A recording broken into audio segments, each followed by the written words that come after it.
de nous faire céder notre autorité. Oyebi, une personne intimidée et remplie de peur, de gêne, de manque de courage. Il faut ôter la intimidation, car l'intimidation est l'arme cachée de Satan.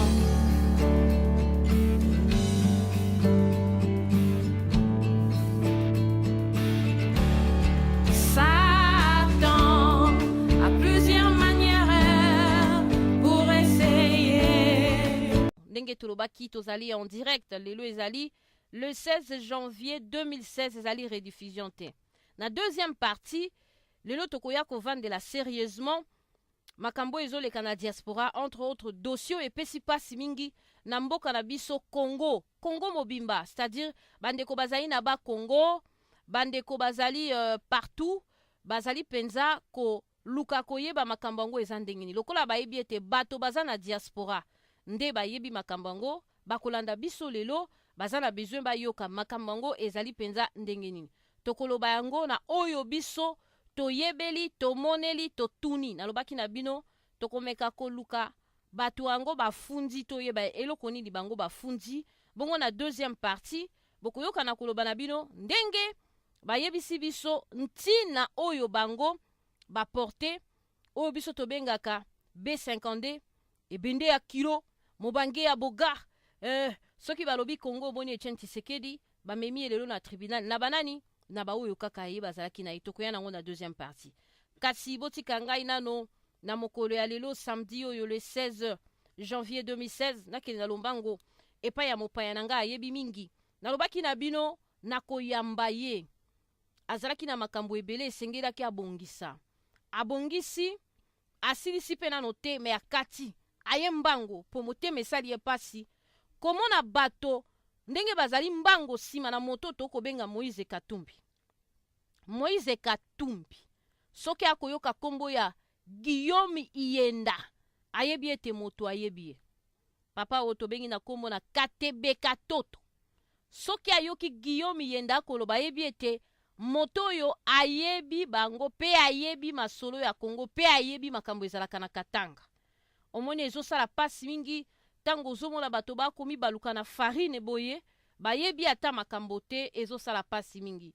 Yango toza na esengo mingi komona bapapa Guillaume baoyo bayebi l'histoire ya République démocratique du Congo bakokanga monoko te. Bazali ebele bakangi monoko baboyi na bango koloba. Me ye aza koloba soki oyoki te eza motema mabe eza likama. Parce que lobi bokozala bato ya soni et puis justice ekokatela bino etumbu enene po bozali na chance ya kokutama na diaspora ya kolanda bato oyo bayebi masolo. Donc excuse ekozala te landa papa Guillaume Yenda na kati na bokebi esi aloba me akosalela bino sous moi introduction mokene ebandeli bongo tokoya kokota na likambo ya bilan ya Hippolyte Kanambe 15 ans après eloko nini oyo bazali toujours kolinga kovandisa ye na moto ya mboka po a gérer malamu po a transformer RDC po na nini bokoyoka sekele oyo evandi bato bazolinga kaka kovandisa ye. Banani bazolinga kovandisa ye peuple congolais? Haha, sûrement non. Mais banani bato bino boko tiene motema to boni bokoyoka papa Guillaume Yenda na motema polele pe na sembo yazali moto na ba polémique te. Soki ezali na bato bazosala lisusu fierté ya République démocratique du Congo papa Guillaume na bazana kati okoyoka bango te na ba polémique penza oyo eza kobima na poto ezosala biso soni. Ezali te ke bano babengaka bana bakendaki kelasi te éducation eza moya kotengama te okoyoka ba intellectuel bakosala ba polémique na bakombo na bango pe na baparti na bango jusque là toza koyoka sanction moko te. Cela veut dire ezosepelisa bango matondo mingi toye na lombango epai na papa Guillaume Yenda. Papa Guillaume topesi yo maloba. Papa Guillaume lelo motema pasi na diaspora ndenge tozali boye papa Guillaume tozalaki awa tokobundela kaka Congo mais tango bayi politiki bino tozali na bino na diaspora bato ya kalawa bayi politiki to bundela bino bitumbawa tozaki na ba polémique yo te. Kasi tango bayi politiki bawuti na RDC bakomi koyawa diaspora ekoti tapale papa Guillaume ndenge balobaka bino bakolo tere botiki wawa bato bayi kosala biso ambruyema moto babengi na kombo na Moïse Katumbi lelo omoni ndenge ba combattant bazobomba mate bakoleka na ba esika obango balekaka ya kapepele bapesaka mwa likuta bakosala pe propagande pe bakomenase bato bakomi kobala bato bakanga monoko Katumbi nde président. Mais nano kuta alobi te akozala candidat. Élection yango pe nano balobi te boni déjà azali proclamé président. Papa, pona bato oyo bazomona Moïse Katumbi azali penza maboko yali ye pepe akoki kovanda na moto ya mpoka abongisa Katanga azali moto malamu akobongisa RDC. Papa Guillaume, yo yebi papa. Toko senge ata livre, ata silabise papa bokoma. Mais ba oyo bazwi ngenge occasion ya kolanda yo na radio, okoko yebisa bango nini yambo tokota na bilan ya Hippolyte Kanambe peto yo ka basekele peto ye ba banani yo bazolinga kovandisa ye. Malobomboka yo papa Guillaume ienda Matondo. Merci mingi Mama Lumière. Nandenge opesinga maloba. Nakobanda kopesa bana ya Congo nyonso mbote na début ya mbula oyo 2016. Na émission tosalaki le 31 décembre nalobaki ete mboka eza na matanga, mboka eza na pasi, mboka eza na kufa, moyen tolobela bana mboka bonne année eza te.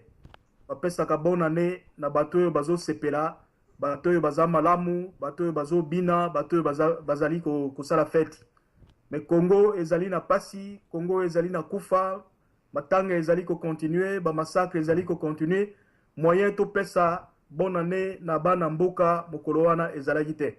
Cependant ndenge tolobaki meilleur vœu année oyo 2016 lokola ebandi tobandi yango na pasi, mais tosala makasi nyonso tosunga na biso mbula oyo 2016 tosukisa yango na esengo. Pasi oyo tomoni depuis entrée à AFDL na 1997 na mboka na biso, pasi wana esila, minyoko wana esila, occupation esila, esclavage oyo biso tozali ko vivre lelo esila. Yango wana Mama Lumière tokobanda na mbula oyo ya sika kopesa bana ya mboka nyonso losako bisika bazali ezala ba oyo bazali kolanda biso na Congo. Na uti kozwa message tout à l'heure ezali ko uta Kisangani, donc bandeko ezala na Kisangani bazali kolanda biso, topesi bango mbote Congo mobimba esika bapanzani esika bavandi bayeba ete Congo ezali moko, biso na biso tobunda, biso na biso toluka kobimisa banguna, biso na biso toluka kokende liboso. Na pesi pe matondo na baoyo bandeko nyonso bazali awa na diaspora bayeba ete bazali bana ya Congo. Bazali bana ya Congo, tozali mutu moko, makambo nyonso ezoyela bango na mitu bayeba ete etumba oyo ebandi lelo te. Ebandi lelo te pe ekosikwa ekosila peuple moko te na mokili basi balonga peuple. Ezala ba Belge, ezala ba kolon nyonso yo ba ko coloniser Afrique, lelo colonie moko ezali lisusu na Afrique te, bamboka nyonso ekoma indépendant. Donc Congo ekosikwama, tokolongola maboko ya baumbu pe tokokende liboso. Merci Mama Lumière. Donc na motuna uti kotuna na ebite soki na koki ko continuer to nazongisela yo maloba Mama Lumière. Matondo mingi papa ozali na maloba sembolela biso penza poyo yebi makambo ngo malamu ya Moïse Katumbi. Matondo. Mama Lumière, tosalaki émission munene na yo awa année passée. Tango wana Moïse Katumbi azalaki nanu gouverneur ya Katanga. Donc azalaki nanu officiel mokonzi ya l'État, azali ko kamba province ya Katanga. Tosalaki émission wana immédiatement après tango azongaki Lubumbashi, après ba soins médicaux na ye na poto awa. Tango azongi Lubumbashi le 23 décembre 2014. Tosali émission munene awa na radio na biso sans effet, juste pona kolakisa mutu yango bazali ko bimisa musantu lelo azali nani. C'était une émission de plus de 2 heures, mokolo tokozwa tango, mokolo studio ozala na mwangonga muke ekoki kolekisa émission wana lisusu po elakisa bana ya Congo mutu bazali ko benga Moïse Katumbi azali nani. Mais en bref, eloko nazoyebisa ba Congolais lelo ezali ya ete totika kolanda bilandela oyo tolandaka mikolo nyonso mai ya sika ebimi. Nous avons connu la même situation tango Rwandais oyo Vital Kamerhe Rwakanyazigize akimaki tango Kanambe abengani na parlement. Kamerhe n'avait pas démissionné comme président du parlement. Kanambe l'a chassé na présidence ya parlement. Donc tango Kanambe a chassé ye abengani na présidence ya parlement, mutuana aye alobi a commis opposant a créé parti politique. tomoni ndenge nini opposition esopanaki, ndenge nini bato basopanaki, ndenge nini na kati ya mboka bato balandi mai ya sika, ndenge nini diaspora wa libanda tomoni bato balandi mai ya sika. Et lelo musala oyo tosali ya makasi, musala ya conscientisation oyo tosali, musala ya conscientisation oyo Radio Sans Effet esali auprès ya population ezala awa na diaspora, ezala na kati ya mboka, tolakisi bato ete Vital Kamerhe azali moyimboka te, Vital Kamerhe azali toujours de connivence na Hippolyte Kanambe te na mokolo ya lelo, Vital Kamerhe azali infiltré na kati ya opposition po ya koboma opposition et tomoni ba résultat. Mama Lumière, tango tozala koloba makambo wana, les gens prenaient ça à la légère.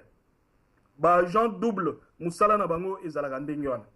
Cet homme a été envoyé comme agent double au sein de l'opposition. Il a réussi la première mission, il y a qu'à démanteler MLC. Azui ba crème nyoso, azui batu ya mayele nyoso, azui batu ya minene nyoso na kati ya MLC, alongoli bango, akimisi bango. Akotisi bango soit na PPRD, soit na MP, lelo bakoma ba collaborateur ya Kanambe.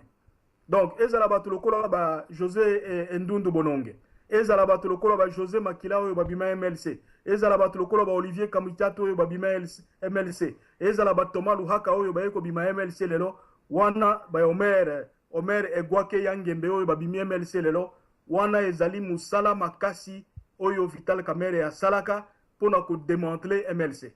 Et tango to bandaka ba discussion koyebisa bana mboka masolo wana mutu moko te azala ko ndima biso. Et to kebisi bana mboka tolobi musala Vital Kamerhe auti ko sala na MLC sikoyo ye wana abandi yango na UDPS. Ki camarade oyo ya munene Vital Kamerhe a kotina Félix Tshisekedi bo sala attention UDPS ko panzana. Les gens nous ont traité oh bino bolobaka kaka. Bolobaka kaka makambo bolobaka emona nakate. Et lelo to moni résultat UDPS est commis na mituzomi, UDPS ba komi komemana na ba tribunaux, UDPS est commis mutu moko te ayebi ezali ko kende wapi, direction nini ezali ko zwa, nani mutu azali ko kamba yango, etc.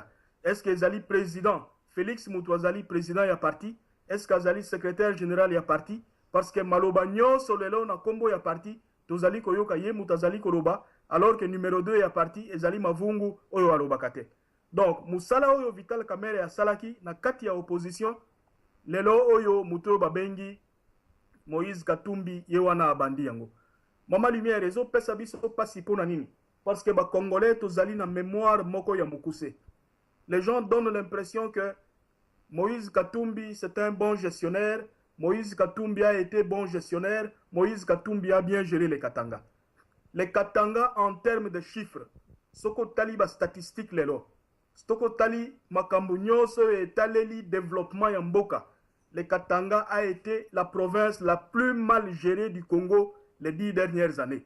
En fonction ya ba richesse oyo Katanga azali na yango. C'est-à-dire soko sali prorata richesse na niveau ya développement okomona été le Katanga a été la province la plus mal gérée. Et soko tali osali prorata richesse ya province na niveau ya pauvreté ya population, au comment a été le peuple, la population congolaise, ou Vandi na Katanga, c'est parmi l'une des populations les plus pauvres du Congo. Ngamu tunalobi yangote Mama Lumière, yemoko mokonzi na bango Hippolyte Kanambe, parce qu'il s'était rendu compte que yena Moïse Katumbi baswani, alobi oui, azali kokamwa parce que des camions et des camions et des camions, ezali kobimisa minere mikolonyo sonamboka oyo, ezali ko exporter minerai, mais au kotala na banzela oyo minerai wana ezali koleka, population ezali na pauvreté moko ya makasi. Et là il avait totalement raison. Mais to komi na niveau wana ndengeni. Sokolandi interview oyo criminel génocidaire oyo Gabriel Kyungu wa Kumwanza apesa ki na ndeko Élisée il y a quelque temps. Je l'appelle criminel génocidaire parce que Kyungu a organisé, planifié et exécuté les génocides du peuple kassaïen et les génocides du peuple du Maniema dans les Katanga en 92, 1992 et 1993. Plusieurs centaines de milliers de personnes sont décédées durant ce génocide et les Lomoutarobaka Yangote. Les lois comme oui, nous nous sommes réconciliés. Bisona bandeko akasai toyokana. Mais on ne se réconcilie pas comme ça. Justice sengeli ko sala musala et sala musala na yango batala likamunini batuana basala. Donc nazali koloba ete sokolandi interview oyo génocidaire criminel Gabriel Kyungu Kumwanza apesaki na ndeko Lizer il y a quelques jours aloba qui était population ya Katanga ezali ko vivre na pauvreté moko ya somo na ndenge ete lelo liputa moko ekomi kolatama na batumi balé na kati ya famille. Population ezali incapable ya kosomba liputa. Population ezali incapable ya ete papa somba pantalon asomba chemise bangomi balé bakomi kolata liputa. Mama alati liputa abimi nango ake nango bilanga ake kotoka mai tango akozonga azwi liputa wana apesi papa pe alati liputa wana abimi. Ça sort de la bouche de Gabriel Kyungu Kumwanza, qui a été gouverneur du Katanga sous Mobutu, qui a été président de l'Assemblée provinciale ya Katanga sous ce criminel qui est au pouvoir Namboka. Et vous voyez résultat, yango wana ya été population ezali incapable ya kosomba même liputa, tatana mama ba komi ko kabola liputa.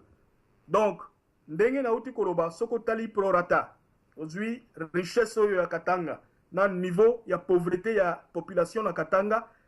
La population, les Katanga a été la province la plus mal gérée du pays. Les Katanga a généré plusieurs milliards de dollars. Il y a exploitation, puis exportation, tant légal qu'illégal, il y a des minéraux dans Mboka. Et malheureusement, ce que retour, il y a Moussalo Yombongo ane esali, ezane eloko mokote esali nakati. Par contre, ce sont des individus, le Kola Moïse Katumbi qui s'est enrichi. Moïse, en 10 ans, il y a vendu na mutu ya gouvernorat ya Katanga, a pillé Katanga ndenge, Congolais moko atikali ko salate. Na lobaka yango na émission, tozalaka na yo année passée en long et en large. Cet homme, nous l'avons vu évoluer. Nous l'avons vu finir les secondaires. Nous l'avons vu gérer ba camion ya kulutuneye ya yaya naye. Maman Lumière, nous ne devons pas nous voiler la face. Yo au Sengeli ko sepela. Radio sans effet et Sengeli ko sepela. Parce que cette radio était la première qui avait fait le déballage sur Moïse Katumbi. Les lois est commis, Batouebele, Bazali Koloba, tout le monde parle. La radio sans effet était la première qui avait exposé cet homme. Oyebimisa qui est-il? Azali Nani, Ndengenini Yabomi Katanga, Ndengenini Yapiemboka. Et nous n'étions pas surpris d'entendre Batuloko, ancien ministre Mouyej, Azali ko reprendre ma parole à cette radio sans effet, ce qu'il connaissait, qu'il ne voulait jamais dire à Bandi Kolobayango Libanda. Il a été Moïse Katumbi a commis milliardaire grâce à Bakare minier. Grâce à pillage à Katanga. Maman, la Gécamine à l'époque de Mobutu produisait 490 000 tonnes de cuivre par an. Exportait 490 000 tonnes de cuivre par an. Et à ce moment-là, la Gécamine contribuait à plus de 60% du budget à Congo. Les loyaux, Baboma Gécamine, compagnie Ekoufa, et parmi bateaux Baboma Gécamine, il y a Moïse Katumbi, qui ont tout fait pour démanteler cette compagnie de l'État. Ba réserve minière Nyoso, Oyo ya Gécamine, et Belé, ba Teka Yangona ba privé, et bato bazala Kosomba ba réserve wana, et Zali Batoloko Moïse Katumbi, à Kosomba, terrain minier lelo, na $1 million, à Ekote Kangona bourse à Londres, à Ekote Kangona bourse à Francfort, à Ekote Kangona bourse à New York, 100 millions, 150 millions. Parce que quelque part, à moins qu'il soit magicien, Nana Vandi na Londres depuis presque 20 ans, Sikoyo, Toyoka Kamasolo ya magie en bongo. Mama Lumière, nanu na monate mutazo sala magie azo bimisambongo. À moins que Yezalake, Azana magie à Bota Kambongo. Parce que ce n'est pas facile qu'on parte d'un camionneur, qu'on parte d'un gérant de camions, qu'on parte d'un gérant de poissons bitoyo et qu'on devienne en 10 ans milliardaire. Pas millionnaire, milliardaire. Qu'on nous prouve ça, na mutu nangai et kolekate. Et les kakate et kotakate. Je trouve impossible que quelqu'un vienne nous dire aujourd'hui que oui, en moins de 10 ans, hier on était camionneur, on n'a pas gagné de loterie aux États-Unis, qui valait à plus d'1 milliard de dollars. Ozana magie à Kobota Mbongote, ce qui est impossible que je n'ai jamais vu, au comme en moins de 10 ans milliardaire. Donc, c'est la faillite de ces entreprises, il y a Gécamine, la compagnie à l'État local à Gécamine, qui ont fait profiter à tous ces gens-là. Moïse Katumbi a sensiblement contribué à la faillite de la SNCZ. La SNCZ qui était l'une des épines dorsales de l'économie en Boka. Parce que minéré nyoso ya Jekamine, compagnie ezalaki ko mema minéré wana ezalaki SNCZ. Ils ont mis la SNCZ par terre, basomba bamituka, basomba ba remorque, et ce sont ces remorques à eux, lelo, mutu et memaka, ba minéré wana nyoso ya Jekamine. Ces remorques ne payent aucun franc de taxe dans l'État, parce que toute la documentation qui avait été saisie à ce sujet a été piratée, etc. Exportation nyoso bazali kosala ya minéré, taxe futa makate, et parce que diaspora to bandi kolandela ba compte na bango bisika ba bomba mbongo, na ba paradis fiscaux yo esika ezali, qu'est-ce qu'ils ont fait dernièrement à outil côté ka compagnie naye, après de 400 millions de dollars, il n'y a pas très longtemps, et après de 250 millions de dollars plutôt, il n'y a pas très longtemps, avec près de 400 véhicules. Alors, nazo comprendre avec quelle magie Moutou Abimisi Mbongo Ananyoso en très peu de temps. Donc, en conclusion, Maman Lumière, pour nous kende musika mingite, situation ezayate, Congo, to sala attention. Bana ya Congo et en particulier biso wana diaspora, to sala attention. Pour quelle raison? Batouana bayebi ete, ba Congolais na kati ya mboka bazali ko mate bango, ba Congolais na kati ya mboka bazali ko corrompre bango, ba Congolais na kati ya mboka bazali ko utiliser bango ndenge balingi. Opposition ya makasi, résistance ya makasi ezali awa libanda. C'est pour cette raison qu'ils viennent ici. Bazali ko corrompre biso, bazali ko lukato to kota na mulongo na bango, tondima bango. Maman Lumière, ces gens ont participé à la destruction du pays pendant plus de 10 ans. Moïse Katumbi était le représentant du PPRD au Katanga, où des militants des droits de l'homme ont été arrêtés injustement, certains ont été assassinés injustement. On parle aujourd'hui de plusieurs cas d'enlèvement, d'assassinat, et on trouve des charniers dans les Katanga. Il y a les charniers qu'on a trouvés dernièrement à Kimbembe, dont plus personne ne parle. On ne peut pas trouver un charnier dans la ville de Lubumbashi sans que le gouverneur n'en soit informé. Kimbembe se trouve juste la frontière, ce qui est au Bimi-Ville à Likasi, au Leki Université à Lubumbashi, le Kolo Zali ko Kendenzele à Likasi, camp militaire Kimbembe, base militaire Kimbembe et Zali, juste à côté. Et il y a des petits villages là-bas, il y a la population. Donc on ne peut pas trouver des charniers dans les entourages de la ville de Lubumbashi sans que le gouverneur ne soit informé. Il y a des charniers aujourd'hui. Yé Alekae Bisabiso, s'il est réellement opposant, ce qui a Balouki, ba charnier Oyo Ezalina Kimbembe et Uti Wapi. Est-ce que lui a les mains propres na ba charnier wana? Est-ce que lui a les mains propres na Makambo Nyosowana? Son frère Jean-Claude Mouyambo, maître Mouyambo, a écrit plusieurs choses ici concernant Moïse. Et Ngaye Pesa Ngapasi, quand des gens sortent na radio, na télévision pour dire oui, il vient d'une famille riche. C'est vrai. Son père, c'est un juif d'origine grecque, etc., qui peut avoir eu de l'argent. Biso mututoye baka na Katanga, azalaka na Mbongo, c'était Katebe Katoto. Son grand frère Katebe Katoto, Yemutu, azalaka na Mbongo. Moi, je l'ai rencontré à plusieurs reprises. Parce que quand j'étais président des étudiants à l'université à Lubumbashi, quand j'étais, on appelait à l'époque, on nous appelait dirigeant de la GMPR, lorsqu'il y avait une fête nationale, Namboka, nous recevions une note du gouverneur Agoutin Dabiso, Bokende Gozwa Mbisi, Bokende Gozwa Mikebuka, Naba Izune Katebe. Bokende Gozwa Mbisi, Naba entreprise Katebe. Avec cette note-là, on nous donnait Bambisi, Bakopesa Biso Mikebuka, Bakopesa Biso Bitoyo, Bakopesa Biso Mbisi Ebele, avec lesquels nous allions fêter sur le campus.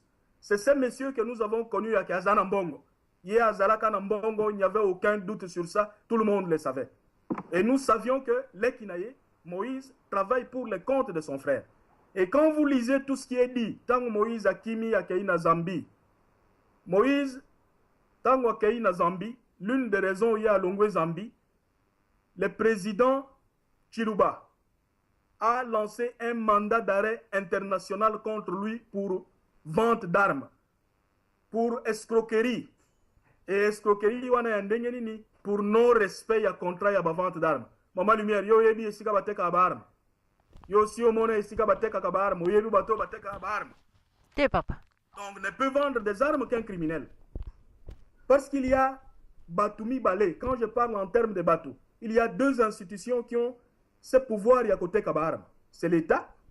Un, à travers le ministère de la Défense, Oyo Azali n'a droit à Kosomba Baharme pour le pays, Kosomba Baharme pour l'armée. Donc le ministère de la Défense, avec l'état-major général, Yaba armée. Namonin de Koba Mouel Azali Wana, ce qui n'a bêti Libaku, Yé Korijenga, mais Naebi était dans un pays sérieux. C'est le ministère de la Défense qui achète les armes en collaboration avec le chef d'état-major, na état-major général, y a armée. Deux, il y a un ministère, il y a intérieur qui commande les armes en collaboration avec l'inspectorat général et la police, dans le cadre de la police nationale, paye à service et à sécurité.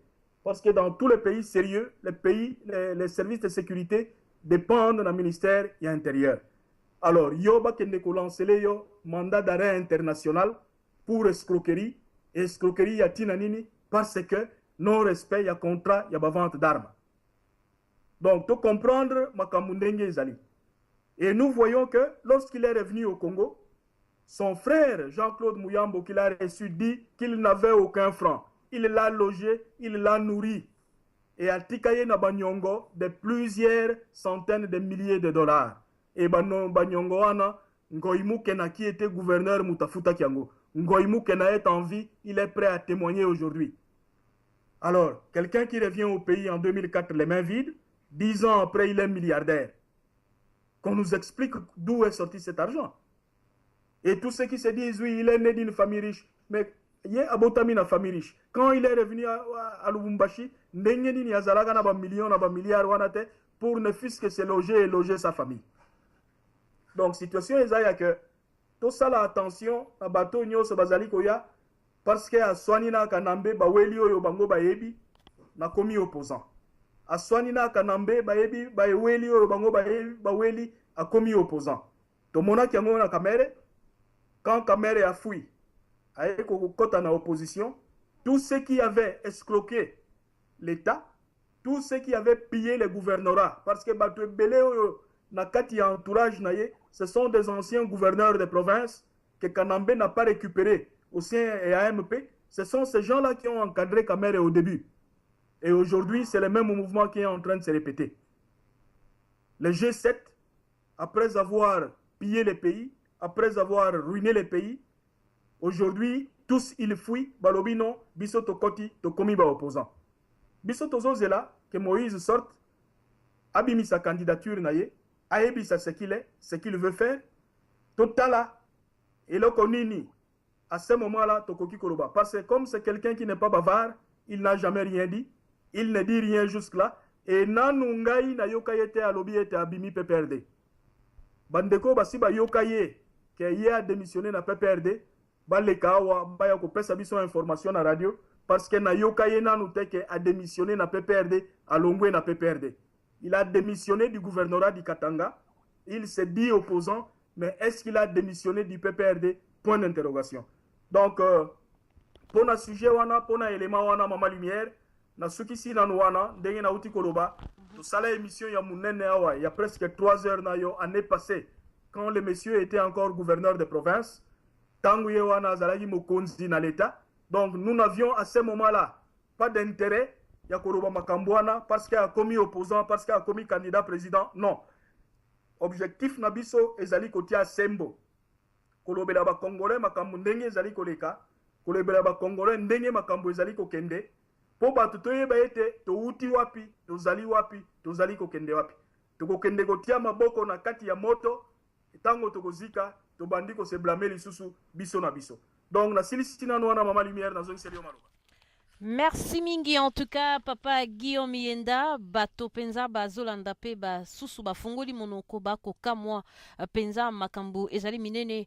Donc dès qu'on a biso na studio kuna penza akomi kosunga biso émission l'équipe a monté vidéo à tie mais na accord il y a invité ce que peut c'est accord bakosa la vidéo batie ndenge batie ya papa Molopwe ya papa Matungulu. matondo mingi papa Guillaume nalandi yo pe na yoki nzoto esali malili papa Guillaume makambo oyo bimisi eza minene bai diaspora ebele lelo bakolanda Moïse Katumbi oyo asali bakrimi kaka lokola Hippolyte Kanambe Charnier likambo ya Charnier na yebi te ta mosusu ezosone kitoko na lopoto papa Charnier na lokota ya lingala okoko yebisa bato nini baimona gravité ya makambo soki balobi Charnier ezalaki bakote kuna ye azalaki gouverneur ye Moïse Charnier elingi koloba ni ntango mosusu français ezobimisa kombo lokola kitoko lokola charme lokola soki nini soki balobi Charnier elingi kolakisa nini papa kote wana osembola nano mpo basimba malamu. Merci Maman Lumière. Omoni Charnier elingi koloba ete babomi bato ebele na bukutu. Babomi bato ebele na bukutu na kobombana po bato mususu bayeba te. Et parce que bakoki kokende kokunda bango mutu na libulu na yete, mutu na tombe na yete, bazwi bato wana nyonso na bukutu lisusu. Bakei ko bwaka bango na libulu moko. Bakozwa bibembe 50, bibembe 100, bibembe 200, bakei ko bwaka bango nyonso na libulu moko, na bobombani, na butu, na bukutu, po batu bayeba te. Charnier ezali différent Maman Lumière na tombe commune. Parce que tout le monde a kabatu soki catastrophe naturelle et salami, inondation et salami, tout le monde a kindengeni ni tsunami et salamaki ya en Asie. Le 26 décembre 2004, moyen ya kokunda batu mutu na libulu na ye, mutu na tombe na ye ezalaki te. Bazui batu ebele 100, 200, 300 bako kende bakundi bango esika moko. Wana ezali na miso ya batu nyonso, wana ezali na moi, wana batu nyonso bayebi ete bakundaki 300 personnes awa parce que épidémie esalemaki, moyen bakunda mutu na tombe na ye ezalaki te, batie bango awa. Bakundaki 500 personnes awa parce que bakufaki na inondation, parce que tsunami esalemaki, moyen bakunda mutu ezalaki te, babangaki epesa ba épidémie, babangaki batu bapola, bakundi bango awa. Mais oyo ya Charnier esalemaka d'abord un, batu yake babomi bango na nko. Babomi bango na nko, après koboma bango na nko, babomi bango na bukutu. Na ndenge ete mutu ayebi te ke baboma batu oyo. Babomi batu wana babombani, babombi lisolo wana. Pe bakei kokunda bango pe na bukutu. Bakei kokunda bango na cache ndenge balobaka na Kisasa. Yango wana tobengaka Charnier. C'est-à-dire ezali mabulu oyo ya ete bakei kobwaka bibembe ebele ya bato oyo babomi na bukutu, ya bato oyo babomi na cache esika bakei kokunda bango pe babombi yango bato bayeba te ke bakundaka bato wao. Yango wana na français bazali kobenga yango Charnier. Alors situation ndenge na uti koloba tango Charnier oyo ya maluku emonani na Kisasa awa. Au même moment likambo ya Charnier ya Kimbembe emonani. Batu balobi wi Charnier mususu euti komona na Kimbembe. Moïse Katumbi azalaki gouverneur ya province na tango wana. Atikala kolobate, atikala kofungula munokote, oyo ya maluku. Toyokaki momeli bangi oyo ya Kimbuta, afungolaki kamemu munoko alobaki. Me oyo ya Kimbembe, gouverneur Katumbi atikali kolobate. Yango tozoyebisa batu na yo bazolanda biso, parce que nazwi déjà nazozo ba message na bango bazolanda biso, qu'ils nous disent batuana bakendeki kokunda ezali banani. Bakendeki kokunda bango pour quelle raison? Baboma bango pour quelle raison?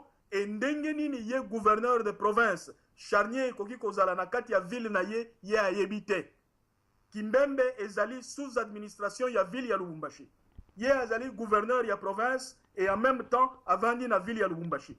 Ndenge nini ba Charnier parce que touti koyoka lisusu mikolo yo muke Charnier yango pembeni ya Kimbembe ezali mokote. Balobi ezali soki mi balé soki mi sat. Qu'ils disent aux gens qu'est-ce qui s'est passé. Alors nana koyi ko comprendre te bato yo ba participer na ba crime ya ndenge wana. Bato ba participer na bobomi ya batu ndenge wana na bokutu. Lelo ba koma ete diaspora nyoso ekomi kolanda sima mai ya sika.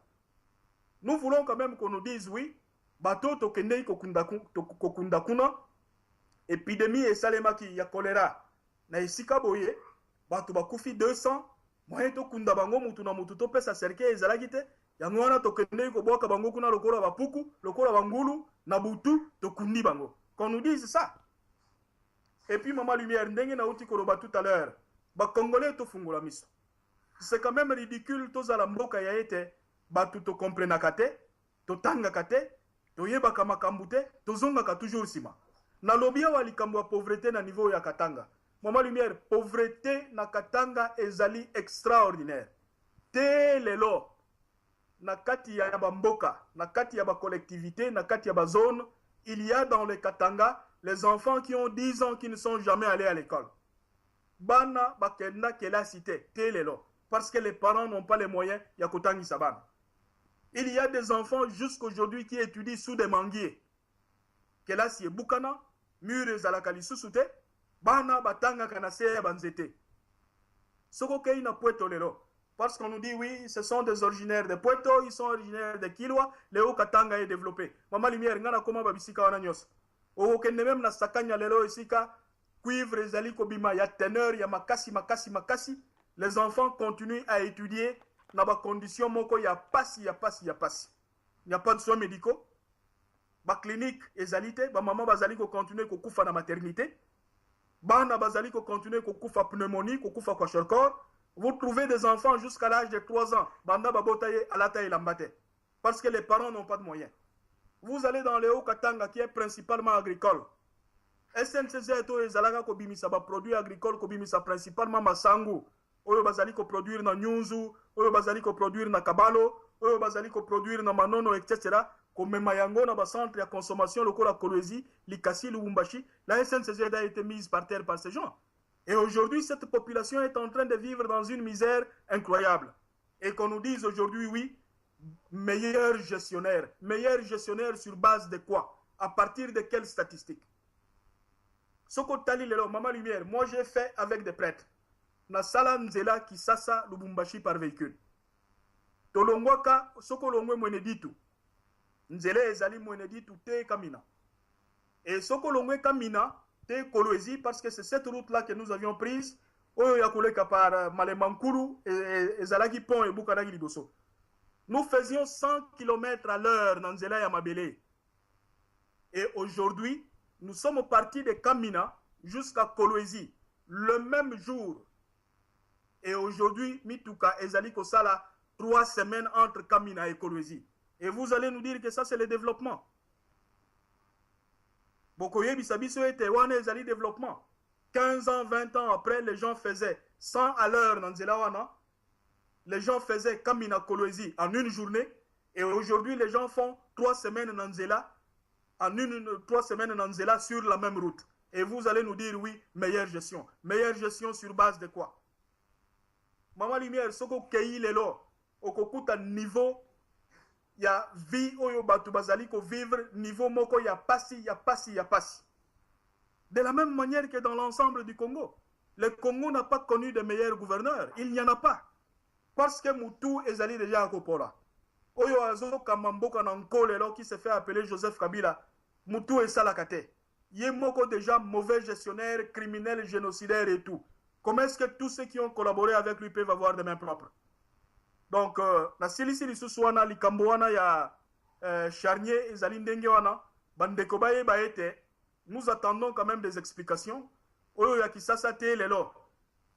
Procureur général continue à dire que l'enquête continue, mais to sengi pe na même procureur général wana wazo kangisa ba opposant nanko ayebisa biso ba charnier oyo ezali pembeni ya Kimbembe. Qu'est-ce qui likambo nini ezali na ba charnier wana? Qu'est-ce qui se passe? Banani bakufa kuna, bakunda banani et pour quelle raison?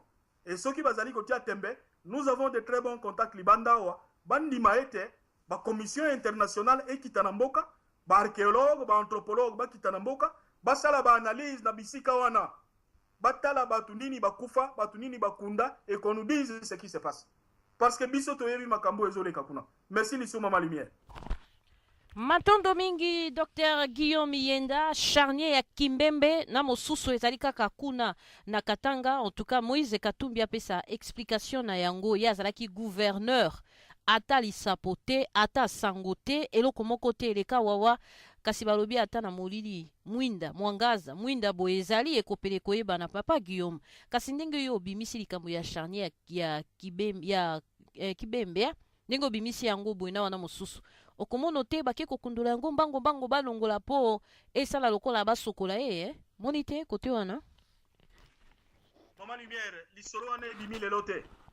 Immédiatement après découverte ya charnier ya Maluku, ba découvrir pe ba charnier wana mibale na Kimbembe. Batu wana basali nyonso pona ko enterrer information wana. Basali nyonso pona ko bungisa information wana. C'est une information qui ne date pas d'aujourd'hui. Et mutu ata okei ko kundolaye ba trace etikalaka. Police scientifique lelo est commis très développé. Police scientifique lelo ezali na ba méthode ebele ya musala. Bako kende kuna, ils finiront par retrouver ba trace ya bato bakundama kiwana. Yango wana Hippolyte Kanambe asengeli koyebisa biso bibembe onyoso ekufaka na ba marche. Bibembe onyoso bango balokotaka. Ba oyo bazali ko assassiner na Butu, ba oyo bazali ko assassiner na Moi, ba massacre, ba crime oyo bango bazali ko sala. Bibembe wana batiaka bango wapi? Qu'il nous donne des justifications. Aboma bandeko na biso, bana na biso, baleki na biso le 30 décembre 2013 na Kisasa. Avec ce faux coup d'état, il y a ba disciple ya prophète Mukungubila. Bana wana jusqu'aujourd'hui, biso baboti, biso batata, biso ba mama, biso bandeko na bango, nous devons savoir bakunda bango wapi, batia bango wapi. Nous avons le droit ya koyeba bana wana bakenda wapi. Et nous disons aujourd'hui à Moïse Katumbi, bana oyo ba chege bakangaka na Kisasa. Bakangi bana wana te batindi bango na Katanga pona kokende kosala musala ya bilanga. Batinda bango na Kanyama Kasese kokende kosala musala ya bilanga. Il était gouverneur de province à ce moment-là. Bana wana te lelo babunga. Famille na bango baye bakate bakenda wapi? Ba parents baye bakate bakenda wapi? Bandeko baye bakate bakenda wapi? Lui en tant que gouverneur, parce que sikoyo alzolo ba abongoli motema. Je suis heureux na mona kaye tango nyo salata kabilamba ya mama Maria. Ngai nazali mukristu, nazali catholique, nazali na bolingo ya monene na mama Maria. Même mama Maria alingi sembo. Qu'on nous dise bana oyo ya bashege, oyo bamemaka na Kanyama Kasese, bana oyo bamemaka na Kamina. Pona kokende kosala musala ya bilanga, bana wana bakenda wapi. Ces enfants, ce sont des Congolais. Nous avons le droit de savoir, sous sa gouvernance, bana wana te lelo babunga. Tozalaka na trace ya mwana mokote. Plus de 400 enfants. Bakenda wapi. Baya koyebisa biso. Merci Mama Lumière. Matondo mingi papa Guillaume Ienda bana oyo bakenda na Kanyama Kasese bakenda wapi bana oyo bakenda na Kamina bakenda wapi. Botika ngai na sokola bino mitu bino bato bozokende kozwa ba 300 € epa ya moto babengi na kombo ya Francis Kalumbu. Ezalaki série ya tolérance zéro ya moto yo Luzolo Bambi. Papa natengami? Natengami te nazali obe na nzela. Otengami te Mama Lumière pona kangaka micro pona makelele. Otengami te ozali na nzela eza ya solo. Matondo mingi. Omoni mbango mabe balobi mbango pema moi 300 awa to ko kombola balabala okozwa plus de 300 000 €. OK ko sokola basani okozwa 600 à 800 €. Olio kende kozwa ka 300 ya bato bazali na makila ya bato. Charnier.